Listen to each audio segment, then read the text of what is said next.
Good morning बच्चों आज हम पढ़ेंगे गृह विज्ञान विषय में कक्षा 10 में पाठ 11 सिलाई किट तथा वस्त्र निर्माण कला। ठीक है, सिलाई जानना पहले सबसे ज़रूरी है। क्या होता है सिलाई? वस्त्रों का प्रमुख कार्य सर्दी गर्मी से शरीर की रक्षा करना है, परंतु मानव ने इसे शारीरिक सौंदर्य वृद्धि का भी कारक बना लिया है। जैसे जैसे मानव संस्कृति का विकास होने लगा है, वैसे ही वस्त्रों को शरीर की सुंदरता बढ़ाने वाले प्रसाधन के रूप में अधिक से अधिक प्रयोग किया जाने लगा है। अब आता है कि हम वस्त्रों को ऐसा नहीं कि कपड़ा खरीदा और हम उसे पहन लेंगे, उसे अपने शरीर के अनुरूप सिलाई करनी और उसकी फिटिंग बनानी, तब हम उस कपड़े को अपने पहन सकते हैं। अब आता है घर में सिलाई करने से क्या लाभ होते हैं। घर पे सिलाई करने से बहुत सारे लाभ होते हैं, जैसे कि घर पर स्वयं ही वस्त्रों की सिलाई कर लेने से धन की पर्याप्त बचत होती है। वस्त्रों की सिलाई करने पर वस्त्र शीघ्र ही सिलकर तैयार हो जाते हैं और इससे समय की भी बचत होती है। मीन्स आप दर्जी देखते हैं कि बहुत दिन में कपड़ा देता है सिलने के बाद। अगर आपको सिलाई आ रही होती है तो आप उसे अपने टाइम के अकॉर्डिंग जल्दी या देर में सिल सकते हैं। नंबर 3 आता है दर्जी आवश्यकता से अधिक कपड़ा मंगवाते हैं। आपने देखा होगा कि दर्जी के यहाँ जब भी आप टेलर के यहाँ कपड़ा सिलवाते हैं तो वो आपसे एक्स्ट्रा कपड़ा लेता है, ठीक है, और बचा हुआ कपड़ा भी वापस नहीं करता। तो इससे क्या है कि घर पे महंगा हमें वो चीज़ ज़्यादा पड़ जाता है।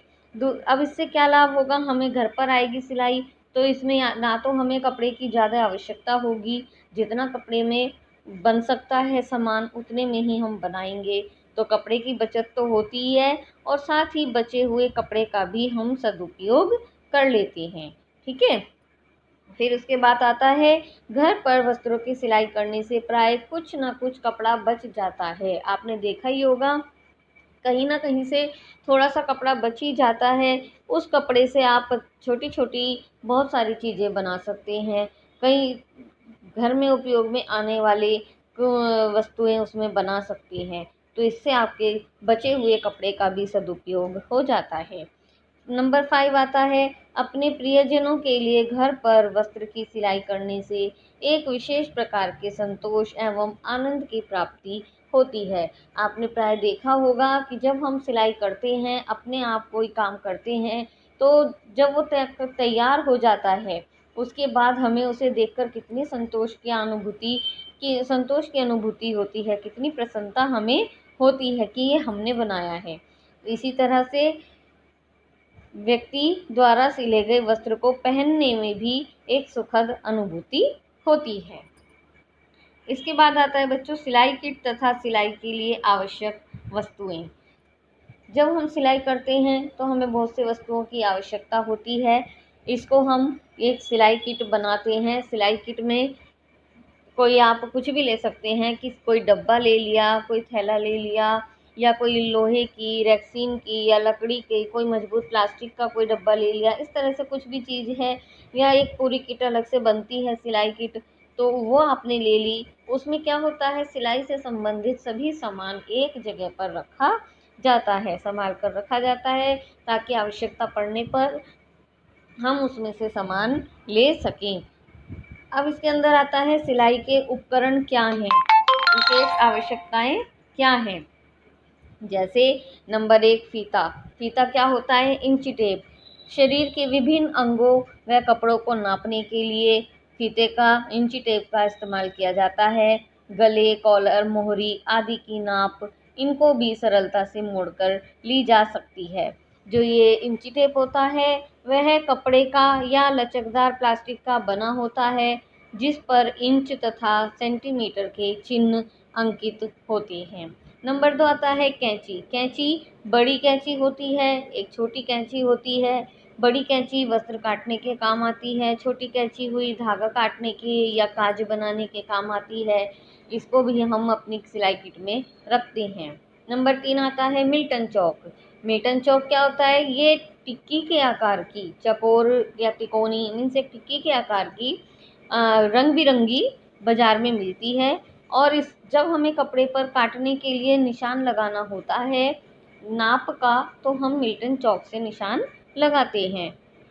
यह धोने पर सरलता से छूट जाता है, इसके कोई निशान कपड़े पर नहीं रह जाते। अगर आप पेन या पेंसिल से निशान लगाकर काटेंगे कपड़ा तो क्या होगा कि उस पर पेन या पेंसिल के निशान रह जाते हैं।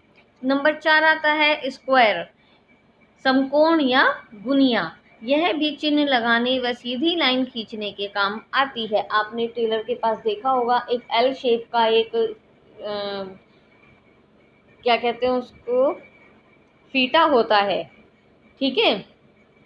उससे क्या करते हैं, जब उनको निशान लगाना होता है ए से बी पर मिलाना, तो सीधी लाइन खींचने के लिए इसका प्रयोग किया जाता है। नंबर 5 आता है मेज या चौड़ा पटरा।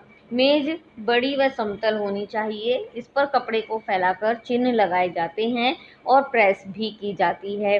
जो व्यक्ति खड़े होकर काम करने के अभ्यस्त नहीं होते, वे चौड़े व समतल पटरे का प्रयोग करते हैं। पटरा क्या होता है? जैसे आप घर में नॉर्मली यूज करते हैं बैठने के लिए, ठीक है। फिर आता है ड्राफ्टिंग के लिए कपड़ा।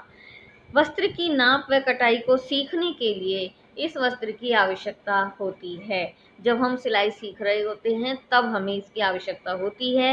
नीले रंग का यह वस्त्र बाजार में मिलता है। इसे मिल्टन क्लॉथ भी कहते हैं। इस पर भिन्न भिन्न वस्त्रों की नाप खींचकर सीखा जाता है और वस्त्रों के चिन्ह को ब्रश से झाड़कर साफ कर दिया जाता है। ड्राफ्टिंग बॉक्स या अखबार के कागज पर भी सीखी जा सकती है। समझ में आ गया? जो ये ड्राफ्टिंग है, या तो आप कपड़ा ले सकते हैं, उसका बहुत लाइट वेट आता है, या फिर आप बांस के पेपर या न्यूज़पेपर पर भी ड्राफ्टिंग हम सीख सकते हैं। फिर आता है धागे। धागे आपने देखे होंगे, आवश्यक सामग्री है सिलाई की। विभिन्न रंगों के धागे, मजबूत धागे मिलते हैं मार्केट में, जिनसे कपड़ा सिला जाता है। पिने, सिलाई किट में कुछ पिने भी होनी चाहिए। कपड़ा सिलने से पूर्व कपड़े को सेट करने के लिए, कोई कोई कपड़ा ऐसा होता है, रेशमी होता है, वो सिलाई करते हुए फिसलता रहता है, तो उस जगह हम पिनों का प्रयोग करते हैं। फिर आता है सुई। सुई भी आप जानते हैं कितनी इम्पोर्टेंट चीज़ है सिलाई के लिए। सुई भी हाथ से सिलाई की सुई और मशीन से सिलाई की सुई, दो प्रकार की आती हैं। दोनों ही प्रकार की हमें ज़रूरत होती है। तुरपाई, टर्निंग, कच्चा टाँका करने के लिए बारीक सुई अधिक उपयुक्त होती है, क्योंकि वह वस्त्र में से सरलता से निकल जाती है। और मशीन की सुई की मोटाई वस्त्र के अनुसार ही होती है, ठीक है। यदि वस्त्र मोटा है तो कम नंबर की सुई, और यदि वस्त्र पतला है तो ज़्यादा नंबर की सुई प्रयोग में लाई जाती है। फिर आता है अंगुष्ठाना। अंगुष्ठाना क्या होता है? ये एक प्रकार की टोपी होती है जिसे उंगली में पहनते हैं जब हम तुरपाई करते हैं या कच्चा टाँका मीन्स हाथ की सुई से जो भी हम कार्य करते हैं, तब हम इसको पहनते हैं उंगली में। इससे क्या होता है, बार बार सुई चुभती नहीं है, ठीक है। फिर आता है प्रेस। यदि वस्त्र में सिकुड़न हो तो काटने से पहले उसे प्रेस कर लेनी चाहिए।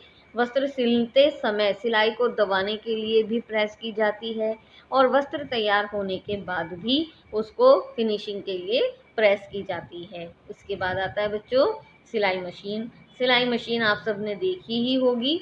यह एक सिलाई का बहुत ही महत्वपूर्ण उपकरण है। ये विभिन्न प्रकार की होती है।